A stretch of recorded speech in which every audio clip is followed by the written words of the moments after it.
যিনি সর্বশ্রেষ্ঠ নেতা, তিনি আমাদের নেতা, আমাদের আদর্শ। এবার বলেন তো, সবচাইতে দামি কিতাবের নাম কি? জোরে বলেন, কি নাম? এই আল কোরআন কাদের কিতাব? আমাদের কিতাব। তার মানে যেই রবের গোলামি করছি সেই রব আমাদের। যেই নেতার নেতৃত্ব সবচাইতে সুন্দর, যেই নেতা আদর্শ নেতা, সেই নেতা আমাদের। যেই কিতাব পৃথিবীর মধ্যে সবচাইতে দামি কিতাব, সেই কিতাব আমাদের। আল্লাহ আমাদের, রাসূল আমাদের, কিতাব দামিটা আমাদের। আমাদের ভয় পাওয়ার কোনো দরকার আছে?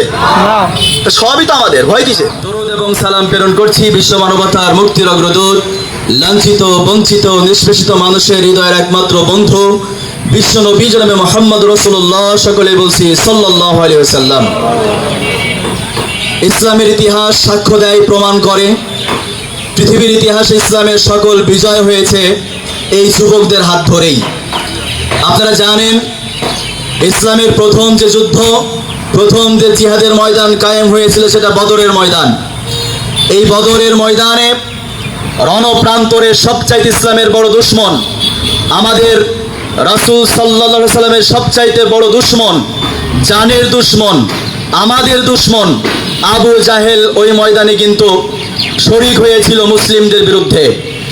এই বিশাল আবু জাহেলকে মারার জন্য, এই বিশাল আবু জাহেলকে কাবু করে দেওয়ার জন্য, বিশাল আবু জাহেলকে দুনিয়া থেকে জাহান্নামে পাঠানোর জন্য মুরব্বীদের প্রয়োজন হয় নাই। ওখানে তাকে হত্যা করার জন্য অন্য কোনো মুরব্বীরা তাকে হত্যা করা লাগে নাই। সামান্য 15, 13, 14 বছর বয়সে দুইজন কিশোর মিলে আবু জাহেলের মতো কুখ্যাত সন্ত্রাসকে দুনিয়ার মঞ্চ থেকে বিদায় করে দিয়ে জাহান্নামে পাঠিয়ে দিয়েছে। একবার জোরে বলছে আল্লাহু আকবার। যুবক ভাইয়েরা, ইসলামের ইতিহাস প্রমাণ করে, যেদিন আমরা ইতিহাস পড়ে দেখেছি, রোম সম্রাট বা রোমের সাথে যখন মুসলিমদের যুদ্ধ হয় হযরত ওমরের সময়ে, এই হযরত ওমরের সময়ে রোমের সৈন্য ছিল প্রায় 3 লক্ষাধিক। এই 3 লক্ষ সৈন্যের সামনে যখন যুদ্ধ নিয়ে কথা চলছিল, যুদ্ধ স্থগিত করা নিয়ে আলোচনা চলছিল, এমত অবস্থায় রোম সেনাপতি মিনওয়াল ছিল ওই জায়গায়, এবং ওই জায়গায় আল্লাহর তরবারি ছিল খালিদ রাদিয়াল্লাহু তাআলা আনহু।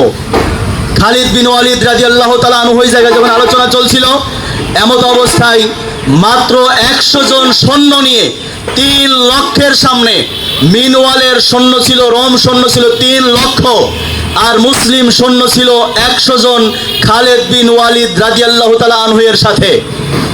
চলে গেল তারা 100 জন সৈন্য নিয়ে, ঘোড়া দৌড় দিয়ে চলে গেল মিনওয়ালের সামনে, যে বলল যে এই যুদ্ধ স্থগিত করার যে আলোচনা চলছে, এতে তোমরা কতটুকু একমত আছো কিনা? মিনওয়াল এক পর্যায়ে কথা বলতে বলতে রোম সেনাপতি বলে ফেলল, মুসলিমরা ডাকাতদের দল, মুসলিমরা সন্ত্রাসীর দল। এই কথা বলতে দেরি হয়েছে, মুসলিম সেনাপতি খালিদ বিন ওয়ালিদ 100 সৈন্য নিয়ে 3 লক্ষের সামনে ওই দিন মিনওয়ালকে বলেছিল, তুমি যে কথা বলেছো, যে জিহ্বা দেব এই উচ্চারণ করেছো, সেই জিহ্বা আমি এই মুহূর্তে টান দিয়ে ছিঁড়ে ফেলে হযরত ওমরের দরবারে নিয়ে যাব। তুমি যে মুসলিমদের ডাকাত বলেছো, তুমি যে মুসলিমদের সন্ত্রাস বলেছো, মুসলিম সন্ত্রাস নয়, মুসলিম ডাকাত নয়। মুসলিম যা করে আল্লাহর জন্য করে, রাসূলের জন্য করে। মুসলিমদের জীবন হাতে থাকে, আল্লাহ চাওয়ার সাথে সাথে দিয়ে দেয়। মুসলিমরা জীবনের ভয় করে না। তুমি মুসলিমদের বিরুদ্ধে কথা বলেছো, তোমার জিহ্বা টান দিয়ে এখান থেকে ছিঁড়ে আমি হযরত ওমরের দরবারে নিয়ে যাব। এই উচ্চারণ করার সাথে সাথে মিনওয়ালের 3 লক্ষ সৈন্য থাকার পরেও মিনওয়াল ওই জায়গায় মাথা নত করে, ওই জায়গায় ক্ষমা প্রার্থনা করে, প্রাণ ভিক্ষা চেয়ে বলেছে, তোমাদের মুসলিমরা যারা বন্দী আছে তাদেরকে ছেড়ে দিলাম, তাদেরকে মুক্ত করে নিয়ে যাও, এই যুদ্ধ আর হবে না, মুসলিমদের বিজয় ঘোষণা করে দিলাম। একবার জোরে আল্লাহু আকবার। প্রত্যেকটা ইতিহাস এটা প্রমাণ করে। যুবক ভাইয়েরা, আমি শুধু আপনাদের সংক্ষিপ্ত সময়ের মধ্যে এটাই আহ্বান করি, আমরা এখানে যারা আছি, আমরা কি দুনিয়ার কোনো স্বার্থে এই ছুটাছুটি দৌড়াদৌড়ি করছি? যারা বলে, সবাই বলেন করছি? আমরা কোনোদিন কোনো স্বার্থের জন্য ছুটি না। আল্লাহ আমাদের এই জীবন দিয়েছে, আল্লাহ ডাক দেবে আমাদেরকে চলে যেতে হবে। এই জীবন আল্লাহর দেওয়া, আমরা হাজার চেষ্টা করলেও জীবন রাখতে পারবো না যদি আল্লাহ আমাদেরকে চান। আমাদের নেতাকে বলা হয়েছিল ফাঁসির মঞ্চে নিয়ে যাওয়া হবে, প্রাণ ভিক্ষা চাও। আমাদের নেতা বলেছিলেন প্রাণ দেওয়ার মালিক যিনি, প্রাণ নিবেন তিনি। প্রাণ নাশ দুনিয়ার এই জমিন থেকে সিদ্ধান্ত হয় না, প্রাণ নাশের সিদ্ধান্ত হয় আসমান থেকে। এই জন্য আমরা চাই এই কুমড়াবাড়িয়া ইউনিয়ন সহ বাংলাদেশের প্রত্যেকটা অঞ্চলে ইসলামী আন্দোলনের যে স্লোগান, যে আহ্বান, যে লক্ষ্য উদ্দেশ্য সবগুলো ছড়িয়ে দেওয়ার জন্য আমরা সব সময় অগ্রগামী ভূমিকা পালন করব। পারবো ইনশাল্লাহ? ইনশাআল্লাহ। কুমড়াবাড়িয়া ইউনিয়ন ইসলামী আন্দোলনের ইউনিয়ন হয়ে গড়ে উঠবে ইনশাল্লাহ। এই ইউনিয়নে আগামী সময়ে ইসলামী আন্দোলন চলবে, ইসলামী মানুষ ইসলাম কায়েম করবে। এখানে কোনো কূটনীতি, কোন রকমের দুর্নীতি, কোন রকমের চাঁদাবাজি, রাহাজানি, আমরা যুবক যারা আছি অন্তত কুমড়াবাড়িয়ায় আমাদের জীবন থাকতে কোন দুর্নীতি এই কুমড়াবাড়িয়ায় চলবে না ইনশাআল্লাহ। আমরা কোন দলের স্বার্থ উদ্ধার করার জন্য এই বাংলাদেশকে স্বাধীন করি নাই। জুলাই আন্দোলনে আমরাও ছিলাম, জুলাই আন্দোলনে আমরাও আহত হয়েছি, জুলাই আন্দোলনে আমরাও দিনের পরে দিন শরিক হয়েছি। এই আন্দোলন করার মধ্য দিয়ে বাংলাদেশ স্বাধীন হয়েছে কোন দলের এজেন্ডা বাস্তবায়ন করে নিজেদের বাড়ি গাড়ি করার জন্য না। আমরা স্বাধীন করেছি এই বাংলাদেশকে সোনার বাংলায় পরিণত করার জন্য। আমরা এই দেশকে স্বাধীন করেছি 24-এর গণ অভ্যুত্থানের মধ্য দিয়ে স্বৈরাচারকে বাংলাদেশ থেকে পালাতে বাধ্য করেছি। এই বাংলাদেশ সুখী সমৃদ্ধশালী একটা দেশ হিসাবে গড়ে তোলার জন্য। কথা বলেন ঠিক কিনা? যুবক ভাইয়ের, আপনাদের ডাকার উদ্দেশ্য হলো আমরা যারা এখানে আছি 9টা ওয়ার্ড থেকে আজকে শুধুমাত্র কমিটিদের দাওয়াত দেওয়া হয়েছে, আপনারা এসেছেন। আমি আশা করি যদি আমরা সবাইকে ডাক দিতাম, ইউনিয়নের সকল যুবকদেরকে আহ্বান করতাম, আমার মনে হয় এই বাজারে জায়গা দেয় মুশকিল হয়ে যেত। আমরা হাজির হয়েছি। আমাদের কাজ হলো, আমাদের যে মূল দল বাংলাদেশ জামায়াতে ইসলামী, এই দল আপনারা জানেন আল্লাহর জন্য ইসলামী আন্দোলন করে। তাদের কথা হলো সৎ লোকের শাসন চাই, আল্লাহর আইন চাই। এটাকে শুধু আমাদের কথা নাকি আল্লাহর নির্দেশনা? শুনুন, যদি কোনো ব্যক্তি বলে ইসলামে রাজনীতি নেই, আমি বলবো ইসলামে আল্লাহ রাজনীতি করার জন্যই মানুষ তৈরি করেছেন। কোথায় পাবেন? আল্লাহ বলছেন ইন্নী জাইলুম ফিল আরদি খলিফা। সূরা বাকারা 30 নম্বর আয়াতে আল্লাহ বলছেন দুনিয়ার মানুষেরা নিশ্চয়ই তোমাদেরকে আমি প্রতিনিধিত্ব করার জন্য দুনিয়াতে প্রেরণ করেছি। প্রতিনিধি করতে হলে রাজনীতি হলে বাদে চলে? আল্লাহ বলছেন তাবারাকাল্লাযী বিয়াদিহিল মুলক ওয়া হুয়া আলা কুল্লি শাইইন কাদির। আল্লাহ বলছেন মহাপবিত্র আমি, সার্বভৌম ক্ষমতা আমার হাতের মুঠার মধ্যে। একবার জোরে বলুন সুবহানাল্লাহ। সংক্ষিপ্ত শুধু এতটুকু বলছি আপনাদের। আচ্ছা বলেন তো আমাদের রব কে? সবাই উচ্চ স্বরে বলেন আমাদের রব কে? আমরা গোলাম যার, তার নাম কি? এই সার্বভৌম ক্ষমতা কার? সকল ক্ষমতার উৎস কে? আন্নাল কুওয়াতা লিল্লাহি জামিয়া। সূরা বাকারার 165 নম্বর আয়াতের মাঝের অংশে আছে আল্লাহ বলছেন সকল ক্ষমতার উৎস আল্লাহ। তাহলে আমাদের যেই মালিক, সার্বভৌম ক্ষমতার মালিক, তিনিই তো আমাদের রব। ভয় পাওয়ার দরকার আছে?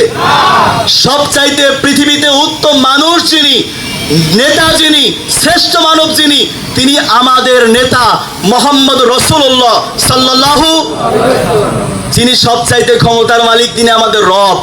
যিনি সর্বশ্রেষ্ঠ নেতা, তিনি আমাদের নেতা, আমাদের আদর্শ। এবার বলেন তো সবচাইতে দামি কিতাবের নাম কি? জোরে বলেন কি নাম? এই আল কোরআন কাদের কিতাব? আমাদের কিতাব। তার মানে যেই রবের গোলামি করছি সেই রব আমাদের। যেই নেতার নেতৃত্ব সবচাইতে সুন্দর, যেই নেতা আদর্শ নেতা, সেই নেতা আমাদের। যেই কিতাব পৃথিবীর মধ্যে সবচাইতে দামি কিতাব, সেই কিতাব আমাদের। আল্লাহ আমাদের, রাসূল আমাদের, কিতাব দামিটা আমাদের। আমাদের ভয় পাওয়ার কোনো দরকার আছে? সবই তো আমাদের, ভয় কিসের? এই জন্য সামনের দিনগুলো খুব হিসাব নিকাশ করে চলতে হবে। কারোর স্বার্থ আমরা বাস্তবায়ন করতে দিব না ইনশাল্লাহ। সেই স্বার্থগুলো যদি দুনিয়ার হয়, আখেরাতের স্বার্থ বাস্তবায়নের জন্য আমরা এগিয়ে দেব। কিন্তু যদি দুনিয়ার কেউ স্বার্থ অন্বেষণের জন্য ইউনিয়নে, গ্রামে, মহল্লায় ঝামেলা করে জীবন থাকা অবস্থায় আমরা এই ঝামেলার মোকাবেলা করবো ইনশাল্লাহ। পারবো ইনশাল্লাহ। সামনে আমরা চোখ কান খুলে থাকবো। যুবক ভাইয়েরা, অনেক দায়িত্ব আমাদের, অনেক দায়িত্ব আপনাদের। সময় তো মেহমান আছেন, তারা কথা বলবেন। আমি শুধু আপনাদের এই স্বাগত বক্তব্য এতটুকুই জানিয়ে দিলাম। আমি এই ইউনিয়নের সভাপতি হিসাবে, যুবকদের সভাপতি বানিয়েছে মানে এটা মহা দায়িত্ব আল্লাহ তাআলার পক্ষ থেকে আমি পেয়ে গেছি। আল্লাহ দায়িত্ব দিয়েছে, ওজনওয়ালা দায়িত্ব। এই দায়িত্ব পালন করার জন্য আপনাদের সহযোগিতা 100% প্রয়োজন। দয়া করে যখন আমরা কল করব, ডাকবো, খুঁজবো, আল্লাহর দিকে তাকিয়ে, কোনো মানুষের দিকে তাকিয়ে না। কে কি এই পরিচয় ভুলে গিয়ে আল্লাহর জমিনে দিন কায়েমের উদ্দেশ্য করে হাজির হবেন। সব জায়গায় যাবেন, কেউ ডাকলে একবার ফোন দিলে রিসিভ করার চেষ্টা করবেন। ডাকবে, কোনো অজুহাত চলবে না। আল্লাহর জন্য ডেকেছে, হাজির হয়ে যাবো ইনশাল্লাহ। পারবো ইনশাল্লাহ। যুবকদের কাজ আরো আছে। প্রত্যেক মাসে আমরা প্রোগ্রাম করব। প্রত্যেক মাসে প্রত্যেকটা এই ইউনিয়নের প্রত্যেকটা ওয়ার্ডে আমরা প্রোগ্রাম ভাগ করে দিব। আমার সেক্রেটারি মহোদয় আছেন, উনি সহ আমরা সবাই ইনশাল্লাহ এই কাজগুলো করব আপনাদেরকে নিয়েই। আপনারা যখন ডাকবো, খুঁজবো, ইনশাল্লাহ এগুলো করবেন। যুবকদের খেলাধুলা, যুবকদের অন্যান্য সকল কার্যক্রম, সাংস্কৃতিক অনুষ্ঠান সব এই যুব বিভাগ সামাল দেবে ইনশাল্লাহ। আপনারা খেলা দিবেন, আমাদেরকে বলবেন যে ভাই খেলা দিয়েছি, বল দরকার, পৌঁছে যাবে ইনশাল্লাহ। খেলা দিয়েছি ভাই, গেঞ্জি দরকার, পৌঁছে যাবে ইনশাল্লাহ। ক্রিকেট ব্যাট দরকার, স্টাম্প দরকার, আল্লাহে বলছি আপনারা শুধু বলবেন, ইনশাল্লাহ যে কোনো মাধ্যম দিয়ে আমরা আপনাদের হাতে পৌঁছিয়ে দেবো। যুবক ভাইয়েরা পারবেন ইনশাল্লাহ? শুধু বলবেন। আজকে আমি এই মঞ্চ থেকে বলে গেলাম, আপনারা জানাবেন আমাদের যুবকদের খেলা দিয়েছি, আপনারা একটু আসেন, একটা বল প্রয়োজন, আমাদের হচ্ছে কিছু ক্রিকেট ব্যাট প্রয়োজন বা স্টাম্প প্রয়োজন, বা আমাদের এই খেলাধুলার সরঞ্জাম প্রয়োজন, গেঞ্জি প্রয়োজন। আপনারা এইগুলো আমি এখান থেকেই বললাম, বাস্তবায়ন হয়ে গেল, করে দিলাম। আপনারা চাবেন, ইনশাল্লাহ হাজির হয়ে যাবে ইনশাল্লাহ। যুবক ভাইরা, আপনাদের কথা আমরা শুনবো, আপনারাও শুনবেন। মাঝখান দিয়ে আল্লাহর দিন কায়েমের উদ্দেশ্য করে আমরা কাজ এগিয়ে নিয়ে যাব। আমি আমার কথা এখানে শেষ করছি। যে কথাগুলো বলেছি আমিও যেন বাস্তব জীবনে আমল করতে পারি, এই ইউনিয়নকে সুন্দরভাবে কোরআন দিয়ে সাজাতে পারি, কোরআন দিয়ে যারা সাজাতে চাই তাদের পাশে ঢাল হিসাবে থাকতে পারি। আল্লাহ সেই তৌফিক আমাদের সকলকে দান করুন। ওয়া মা তাওফিকি ইল্লা বিল্লাহ। আসসালামু আলাইকুম ওয়া রাহমাতুল্লাহ।